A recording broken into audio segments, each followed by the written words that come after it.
There was a strange look on the man's face, bewilderment, as if he had no conception of the issue confronting him, and fear, as if he had always had full knowledge of it, and had lived in dread of exposure. Reardon felt a strange excitement.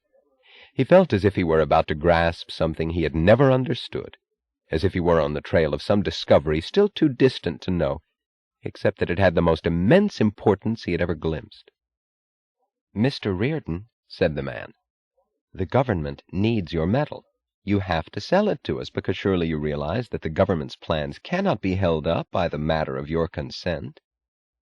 "A sale," said Reardon slowly, "requires the seller's consent." He got up and walked to the window. "I'll tell you what you can do." He pointed to the siding where ingots of Reardon metal were being loaded onto freight cars. "There's Reardon metal. Drive down there with your trucks, like any other looter, but without his risk, because I won't shoot you, as you know I can't. Take as much of the metal as you wish and go. Don't try to send me payment. I won't accept it. Don't print out a check to me. It won't be cashed. If you want that metal, you have the guns to seize it. Go ahead." "Good God, Mr. Reardon, what would the public think?" It was an instinctive, involuntary cry. The muscles of Reardon's face moved briefly in a soundless laughter. Both of them had understood the implications of that cry. Reardon said evenly, in the grave, unstrained tone of finality, "You need my help to make it look like a sale, like a safe, just, moral transaction. I will not help you." The man did not argue. He rose to leave. He said only, "You will regret the stand you've taken, Mr. Reardon." "I don't think so," said Reardon. He knew that the incident was not ended. He knew also that the secrecy of Project X was not the main reason why these people feared to make the issue public. He knew that he felt an odd, joyous, light-hearted self-confidence. He knew that these were the right steps down the trail he had glimpsed. Dagny lay stretched in an armchair of her living room, her eyes closed. This day had been hard, but she knew that she would see Hank Reardon tonight. The thought of it was like a lever lifting the weight of hours of senseless ugliness away from her. She lay still, content to rest with the single purpose of waiting quietly for the sound of the key in the lock. He had not telephoned her, but she had heard that he was in New York today for a conference with producers of copper, and he never left the city till next morning, nor spent a night in New York that was not hers. She liked to wait for him. She needed a span of time as a bridge between her days and his nights.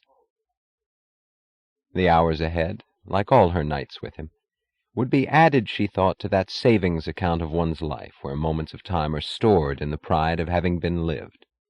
The only pride of her workday was not that it had been lived, but that it had been survived. It was wrong, she thought. It was viciously wrong that one should ever be forced to say that about any hour of one's life. But she could not think of it now.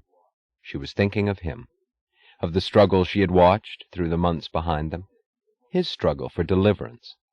She had known that she could help him win, but must help him in every way except in words. She thought of the evening last winter when he came in, took a small package from his pocket and held it out to her, saying, "I want you to have it." She opened it and stared in incredulous bewilderment at a pendant made of a single pear-shaped ruby that spurted a violent fire on the white satin of the jeweler's box. It was a famous stone, which only a dozen men in the world could properly afford to purchase. He was not one of them. "Hank, why?" "No special reason. I just wanted to see you wear it." "Oh, no, not a thing of this kind. Why waste it? I go so rarely to occasions where one has to dress. When would I ever wear it?" He looked at her, his glance moving slowly from her legs to her face. "I'll show you," he said. He led her to the bedroom. He took off her clothes, without a word, in the manner of an owner undressing a person whose consent is not required. He clasped the pendant on her shoulders. She stood naked, the stone between her breasts, like a sparkling drop of blood. Do you think a man should give jewelry to his mistress for any purpose but his own pleasure? He asked. This is the way I want you to wear it, only for me. I like to look at it. It's beautiful. She laughed. It was a soft, low, breathless sound. She could not speak or move, only nod silently in acceptance and obedience. She nodded several times, her hair swaying with the wide, circular movement of her head, then hanging still as she kept her head bowed to him. She dropped down on the bed. She lay stretched lazily, her head thrown back, her arms at her sides, palms pressed to the rough texture of the bedspread, one leg bent, the long line of the other extended across the dark blue linen of the spread, the stone glowing like a wound in the semi-darkness, throwing a star of rays against her skin. Her eyes were half closed in the mocking, conscious triumph of being admired, but her mouth was half open in helpless, begging expectation. He stood across the room looking at her flat stomach drawn in as her breath was drawn, at the sensitive body of a sensitive consciousness. He said, his voice low, intent, and oddly quiet, "Dagny, if some artist painted you as you are now, men would come to look at the painting to experience a moment that nothing could give them in their own lives. They would call it great art. They would not know the nature of what they felt, but the painting would show them everything. Even that you're not some classical Venus, but the vice president of a railroad, because that's part of it. Even what I am, because that's part of it too, Dagny. They'd feel it and go away and sleep with the first barmaid in sight, and they'd never try to reach what they had felt. I wouldn't want to seek it from a painting. I'd want it real. I'd take no pride in any hopeless longing. I wouldn't hold a stillborn aspiration. I'd want to have it, to make it, to live it. Do you understand?" "Oh, yes, Hank, I understand," she said. "Do you, my darling? Do you understand it fully?" she thought, but did not say it aloud. On the evening of a blizzard, she came home to find an enormous spread of tropical flowers standing in her living room against the dark glass of windows battered by snowflakes. They were stems of Hawaiian torch ginger, 3 feet tall. Their large heads were cones of petals that had the sensual texture of soft leather and the color of blood. "I saw them in a florist's window," he told her when he came that night. "I liked seeing them through a blizzard. But there's nothing as wasted as an object in a public window." She began to find flowers in her apartment at unpredictable times, flowers sent without a card, but with the signature of the sender, in their fantastic shapes, in the violent colors, in the extravagant cost.